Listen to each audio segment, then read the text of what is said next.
ನಮಸ್ಕಾರ, ಶುಭೋದಯ. ಇವತ್ತಿನ ವ್ಲಾಗನ್ನು ನಾನು ಮಾರ್ನಿಂಗಿಂದ ಸ್ಟಾರ್ಟ್ ಮಾಡ್ತಾ ಇದ್ದೀನಿ. ಬೆಳಗ್ಗೆನೇ ಸೂರ್ಯ ಉದಯವಾಗೋದನ್ನು ನೋಡೋದೇ ಒಂದು ಸಂತೋಷವಾದ ವಿಷಯ ಅಂತ ಹೇಳ್ಬೋದು.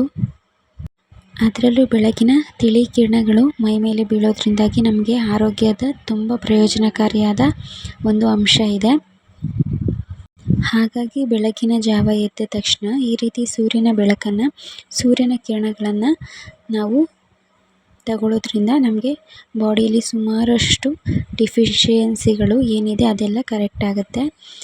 ಅದಾದ ನಂತರ ನಾನು ಇಲ್ಲಿ ರಂಗೋಲಿ ಹಾಕಿ ಸ್ವಲ್ಪ ಬಿಸಿನೀರನ್ನು ಕುಡಿತಾ ಇದ್ದೀನಿ. ಇದು ಡೈಜೆಸ್ಟಿವ್ ಸಿಸ್ಟಮ್ಗೆ ತುಂಬಾ ಒಳ್ಳೆಯದು ಅಂತ ಹೇಳ್ಬೋದು.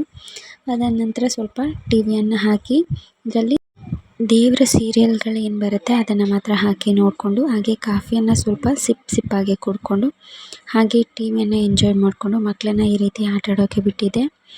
ಅವರು ಕೂಡ ಸ್ವಲ್ಪ ಹೊತ್ತು ಆಟ ಆಡ್ಕೋತಾ ಇದ್ದರು. ಅದಾದ ನಂತರ ಈಗ ಮನೆಯೆಲ್ಲ ಕ್ಲೀನ್ ಮಾಡಿಕೊಂಡು, ಈಗ ಒಂದು ಸತಿ ಕಸ ಗುಡಿಸ್ಕೊಂಡು ನೆಲ ಎಲ್ಲ ಒರೆಸ್ಕೊಂಡು ಈ ರೀತಿಯಾಗಿ ನೀಟಾಗಿ ಕ್ಲೀನ್ ಮಾಡಿಕೊಂಡೆ. ಈ ರೀತಿಯಾಗಿ ಕಾಣಿಸ್ತಾ ಇತ್ತು ರೂಮೆಲ್ಲ. ಮುಂಜಾನೆ ಆಗಿದ್ದರಿಂದಾಗಿ ಅಷ್ಟಾಗಿ ಇನ್ನೂ ಬೆಳಕು ತಿಳಿಯಾಗಿ ಬಂದಿತ್ತು.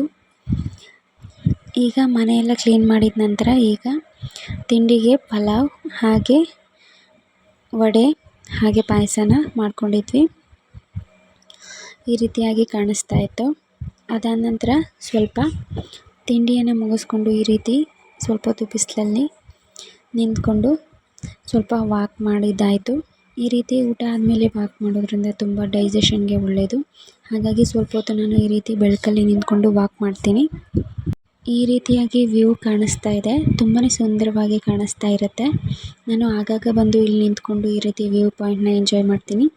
ಅದಾದ ನಂತರ ಅಮ್ಮಂಗೆ ಸ್ವಲ್ಪ ತಲೆ ಬಾಚೋದಿತ್ತು. ಅಮ್ಮಂಗೆ ಕೈ ಹುಷಾರಿರಲಿಲ್ಲ, ಹಾಗಾಗಿ ನಾನೇ ಅಮ್ಮಂಗೆ ಬಂದಾಗ ತಲೆ ಬಾಚ್ಕೊಡ್ತೀನಿ. ಈಗ ಸ್ವಲ್ಪ ತಲೆಯನ್ನು ಬಾಚ್ಕೊಡ್ತಾ ಇದ್ದೆ. ಅಮ್ಮನ ಕೂದಲಂತೂ ತುಂಬ ವಯಸ್ಸಾದರೂ ಕೂಡ ತುಂಬ ಸೊಂಪಾಗಿ ಬೆಳೆದಿದೆ. ಅದಕ್ಕೆ ಕಾರಣ ಅವರು ಕನ್ಸಿಸ್ಟೆನ್ಸಿಯಾಗಿ ಎರಡೇ ಪದಾರ್ಥನ ಯೂಸ್ ಮಾಡೋದು. ಒಂದು ಕ್ಲಿನಿಕ್ ಪ್ಲಸ್ ಶ್ಯಾಂಪು ಮತ್ತು ಪ್ಯಾರಾಶೂಟ್ ಹೇರ್ ಆಯಿಲ್.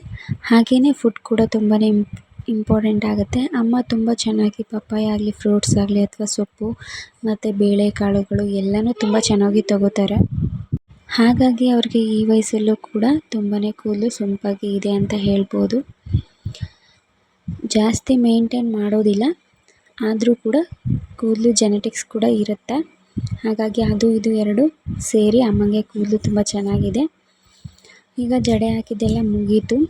ಈಗ ಸ್ವಲ್ಪ ಹೊತ್ತಾದ ನಂತರ ಅಡುಗೆ ಮನೆಯಲ್ಲಿ ಈ ರೀತಿಯಾಗಿ ಬರ್ತಿದ್ದ ತಿಳಿ ಬೆಳಕು ಏನಿದೆ, ಬಿಸಿಲು ಎಳೆ ಕಿರಣಗಳೇನಿದೆ ಅದನ್ನು ತಗೊಳ್ಕೊಂಡ್ರೆ ತುಂಬಾ ವಿಟಮಿನ್ ಡಿ ಸಿಗುತ್ತೆ. ಹಾಗಾಗಿ ಅದನ್ನು ತಗೊಂಡು ಈಗ ಅಮ್ಮ ಟಿ ವಿ ನೋಡ್ತಾಯಿದ್ರು. ಅದಾದ ನಂತರ ಈ ರೀತಿ ಬೆಕ್ಕಿನ ಮರಿ ಕ್ಯೂಟಾಗಿ ಮಲಗಿತ್ತು, ಅದನ್ನು ಕೂಡ ಸ್ವಲ್ಪ ಈ ರೀತಿಯಾಗಿ ನೋಡಿಕೊಂಡು ಮಾತಾಡಿಸ್ಕೊಂಡು, ಅದಾದ ನಂತರ ಮಕ್ಕಳು ಅಷ್ಟರೊಳಗೆ ಊಟ ಮಾಡಿದ್ರಿಂದಾಗಿ ಸ್ವಲ್ಪ ಹೊತ್ತು ರೆಸ್ಟ್ ಮಾಡೋಕ್ಕೆ ಮಲಗಿದ್ರು.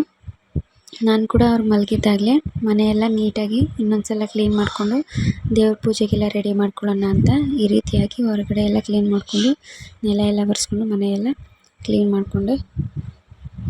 ಈಗ ಮಧ್ಯಾಹ್ನದ ಅಡುಗೆ ಕೂಡ ಮುಗೀತು. ಈಗ ಪೂಜೆ ಕೂಡ ರೆಡಿ ಮಾಡಿಕೊಂಡು ಅಮ್ಮ ಪೂಜೆ ಮಾಡ್ಕೋತಾ ಇದ್ದಾರೆ. ಈ ರೀತಿಯಾಗಿ ಸಿಂಪಲ್ಲಾಗಿ ಮನೇಲಿ ಪೂಜೆ ಮಾಡ್ಕೋತಾ ಇದ್ದೀವಿ.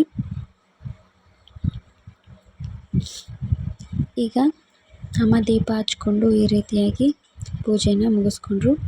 ಅಷ್ಟರಲ್ಲಿ ಸಂಜೆ ಆಗಿದ್ದರಿಂದಾಗಿ ಮಕ್ಕಳು ಕೂಡ ಎದ್ದಿದ್ರು, ಆಟ ಆಡ್ತಾಯಿದ್ರು.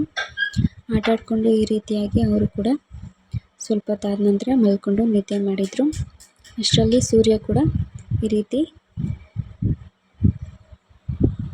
ಸನ್ಸೆಟ್ ಆಗ್ತಾಯಿತ್ತು. ಇದನ್ನು ಕೂಡ ಕ್ಯಾಪ್ಚರ್ ಮಾಡಿಕೊಂಡೆ. ಇದು ಇವತ್ತಿನ ಒಂದು ಶಾರ್ಟ್ ಆ್ಯಂಡ್ ಸ್ವೀಟ್ ಆದ ಒಂದು ವ್ಲಾಗ್ ಆಗಿತ್ತು. ನಿಮಗೆಲ್ಲರಿಗೂ ಈ ವ್ಲಾಗ್ ಇಷ್ಟ ಆಗಿದೆ ಅಂತ ಭಾವಿಸ್ತೀನಿ. Hope you like this video.